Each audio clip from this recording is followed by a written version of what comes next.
हाँ जी दोस्तों, क्या हाल है। मैं आपका दोस्त एसपी आज फिर से एक नई और डरावनी कहानी के साथ हाजिर हुआ हूँ। दोस्तों, अगर आपको मेरी स्टोरीज अच्छी लगे तो make sure like comment and subscribe अपना हॉन्टेड नाइट चैनल। तो दोस्तों, लगा लो फिर अपने अपने हेडफोन और बनाते हैं डर का माहौल। तो कहानी शुरू करते हैं।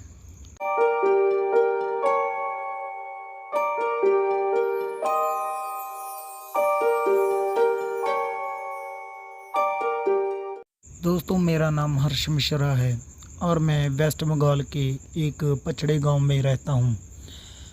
मैं अभी इंजीनियरिंग का अभ्यास कर रहा हूं और साथ में मैं एक सोलो बाइक राइडर भी हूं। दोस्तों, मैं अक्सर छुट्टियों के दिन या फिर वीकेंड पे अपनी बाइक लेकर लॉन्ग राइड पे चला जाता हूं। एक दिन मेरे साथ कुछ ऐसी घटना घटी जिससे मैं आज भी सोचता हूं तो दोस्तों मेरे शरीर की रूह तक कांपने लगती है। आज से 2 साल पहले की बात है।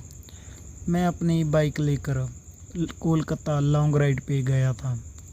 रास्ता 3 दिन का था, इसलिए मुझे पहले से ही होटल बुक करना पड़ता था।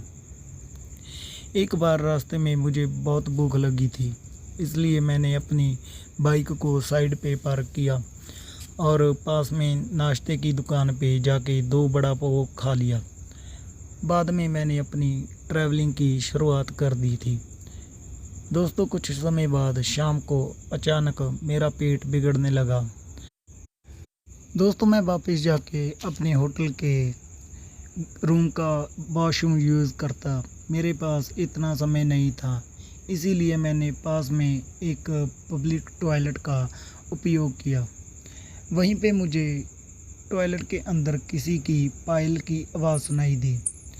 मुझे कुछ अजीब सा लगा। दोस्तों, मैं गहरी सोच में पड़ गया कि पुरुष के शौचालय में एक औरत का क्या काम। उसी समय वहाँ की लाइट चालू बंद होने लगी। मैं तो डर के मारे कांपने लग गया। मेरे शरीर के रोंगटे रोंगटे खड़े हो गए। मैंने ज़ोर से आवाज़ लगाई, कौन है जो ये मजाक कर रहा है? बाहर निकल के, तुझे छोड़ूंगा नहीं। दोस्तों, थोड़ी देर बाद वहाँ सब ठीक हो गया। मैं जल्दी से बाहर निकलने की कोशिश कर रहा था, लेकिन वॉशरूम का दरवाज़ा नहीं खुल पा रहा था। मैंने चौकीदार को आवाज़ लगाई तो उसने आके देखा तो दरवाज़ा बाहर से खुला था। फिर उसने आवाज़ लगाई, दरवाज़ा तो खुला है, आप थोड़ा धक्का लगाएं। मैंने धक्का दिया तो दरवाज़ा खुल गया। मैं पैसा देकर बाहर निकल ही रहा था कि फिर से मेरा पेट खराब होने लगा। पर दोस्तों, मुझे फिर से उस खतरनाक वॉशरूम में नहीं जाना था, पर मेरे पास कोई और चारा भी तो नहीं था। मुझे ना चाहते हुए भी उस टॉयलेट में जाना पड़ा। तो दोस्तों, फिर मैं वॉशरूम के अंदर चला गया। इस बार लगभग 2-3 मिनट हुए होंगे कि वापस से लाइट चालू बंद होने लगी और साथ में कोई स्त्री की हंसने की भी आवाज़ आ रही थी। दोस्तों, मुझे काफ़ी डर लगने लगा था। मैं जल्द ही अपना काम निपटा के बाहर निकलने की कोशिश कर रहा था, लेकिन मैं वहीं से उठ भी नहीं पा रहा था। मुझे ऐसा लग रहा था कि कोई मुझ पर बैठा हुआ है। मैं अपनी पूरी ताकत लगा के खड़ा हो गया और दरवाज़ा खोल के बाहर निकल गया।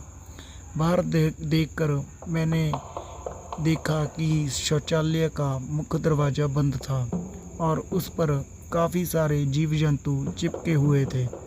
ये सारा खौफनाक दृश्य देखकर मेरे तो प्राण ही निकल गए थे। ऐसा महसूस हो रहा था कि मैं मरने ही वाला हूँ। मैं ज़ोर ज़ोर से रोने लग गया। वहीं पे काफ़ी अंधेरा था और काफ़ी दुर्गंध भी आ रही थी। मुझे लगा कि मैं यहाँ से कैसे बाहर निकल पाऊँगा। उसी वक्त मेरे सामने एक बड़ी बड़ी लाल आँखों वाली, लंबे बालों वाली भयानक सी औरत खड़ी हो गई। उसे देखकर मेरे तो होश ही उड़ गए, जैसे मेरे शरीर के अंदर ठंडी लहर की बिजली ही दौड़ गई हो। मैं तुरंत ही दरवाजे की ओर दौड़ा लेकिन घबराहट की वजह से मेरे पैर फिसल गए और मैं नीचे फर्श पे गिर गया। दोस्तों, पायल की आवाज़ कर रही वो भयानक औरत मेरी तरफ ही आ रही थी। उसे देखकर लग रहा था कि आज मेरी ज़िंदगी का आखिरी दिन है।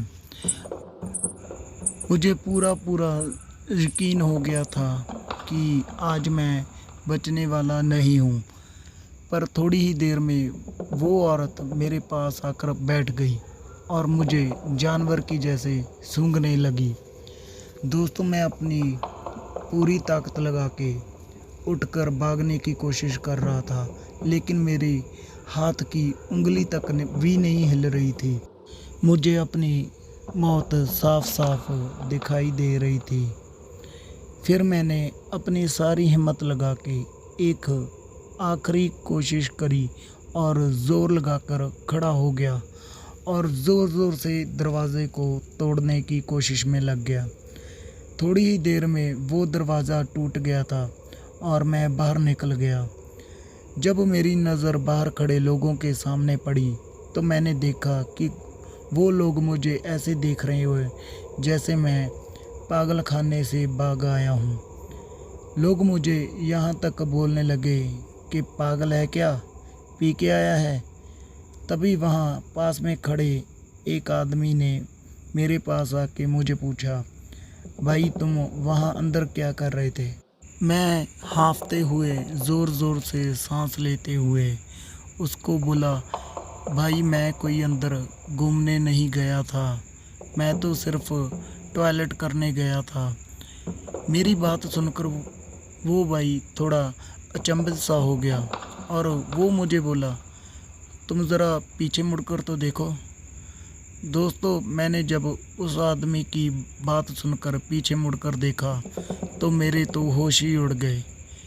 वहाँ पर कोई भी शौचालय नहीं था, बल्कि एक पुराना टूटा फूटा खंडाल मकान था।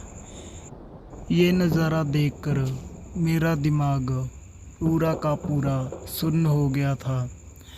वो आदमी ने मुझे नशेड़ी या फिर दिमागी परेशान समझकर मुझे घर जाकर आराम करने को बोला। दोस्तों, ये बात मेरे दिमाग में बहुत गहरा असर कर गई थी। यकीन मानिए, उसके बाद मैं 1 मंथ तक बेड से नहीं उठा था। ना उन दिनों में मैं कभी चैन की नींद सो पाया था। पर कहते हैं ना कि कुछ घाव होते हैं कि जिनका इलाज सिर्फ हमारी माँ कुदरत ही करती है। जैसे जैसे टाइम निकलता गया वैसे वैसे थोड़ा थोड़ा करके मैं उस घाव से बाहर निकलता आ रहा हूँ। ऊपर वाले की मेहरबानी थी कि मैं सही सलामत बच गया था और उस भयानक देखने वाली चुड़ैल की चुगल से बच निकला था। क्योंकि दोस्तों, मुझे उस दिन बिल्कुल भी अंदाज़ा नहीं था कि मैं उस दिन उस चुड़ैल से बच जाऊंगा। मैं तो अपनी मौत पक्की समझ बैठा था। लेकिन आप मेरी खुशकिस्मती समझ लो या फिर भगवान की मेहरबानी से बच गया था, जो आज मैं ज़िंदा हूँ। तो दोस्तों, ये थी हर्ष मिश्रा जी की एक बहुत ही खौफनाक कहानी। आपको ये कहानी कैसी लगी, लाइक और कमेंट करके ज़रूर बताना। और दोस्तों, अपने हॉन्टेड नाइट चैनल को सब्सक्राइब भी ज़रूर कर लेना, क्योंकि मैं इस चैनल पर भूतिया, खौफनाक और ना सुलझे हुए किस्से लेकर आता रहता हूँ। तो दोस्तों, मिलते हैं अगली नई कहानी में।